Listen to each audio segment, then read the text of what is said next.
ఇప్పుడు ఈ output final output ready అయిన తర్వాత అది ఎలా ఇప్పుడు మీ ద్వారా మీరు రిలీజ్ చేస్తారా లేదంటే మీ ఛానల్లో ఛానల్ కాదండి, ఫైనల్ రిలీజ్ థియేటర్ రిలీజ్.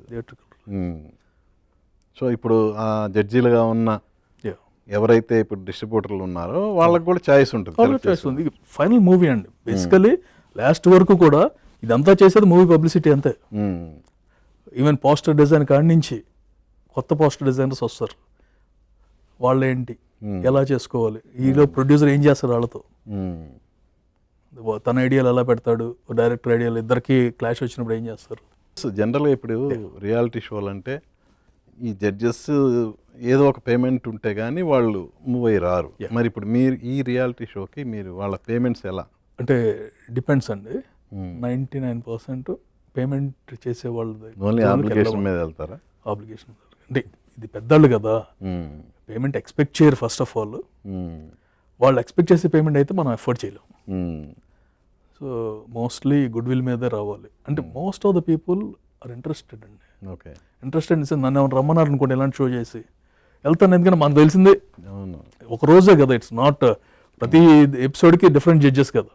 ఇప్పుడు మీరు రియాలిటీ షోలో అంటే సేమ్ జడ్జెస్ చివరి వరకు ఉంటారు, ఇక్కడికి వచ్చేసరికి అక్కడితో ఎండ్ అయిపోతుంది. బట్ వీళ్ళు సెలెక్ట్ చేసిన అవుట్పుట్ ఫైనల్ అవుట్పుట్కి మళ్ళీ వీళ్ళు ఉండాలిగా చూడాలంటే.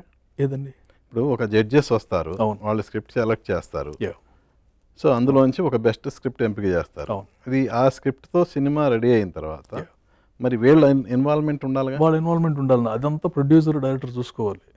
వాళ్ళతో కమ్యూనికేట్ చేసుకుని సార్ చూసే వచ్చింది నా సినిమా, మీరు ఒకసారి వచ్చి చూస్తారా, ఇవన్నీ కూడా part of the movie making. ఇప్పుడు నేను ప్రొడ్యూసర్ అనుకోండి, ఏం చేస్తాను, నాకు తెలిసిన స్టోరీ రైటర్నో తెలిసిన డైరెక్టర్నో సీనియర్ డైరెక్టర్నో జడ్జ్మెంట్ బాగున్నాడు అనిపించినాడు తీసుకొచ్చి చూపించి ఏమైనా చేంజెస్ చేయొచ్చు.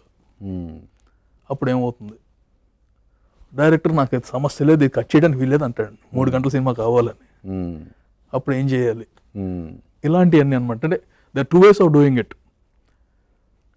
మనం ఇలా చేస్తే బాగుంటుందని కూడా చూపిస్తాం.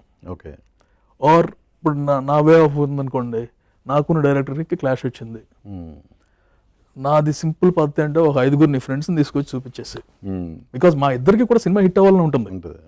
But direct but creative differences normal, differences లేకపోతే సినిమా హిట్ అవుతుంది. 5గురిని ఫ్రెండ్స్ని తీసుకొచ్చేసి మెజారిటీకి వెళ్ళిపోదాం.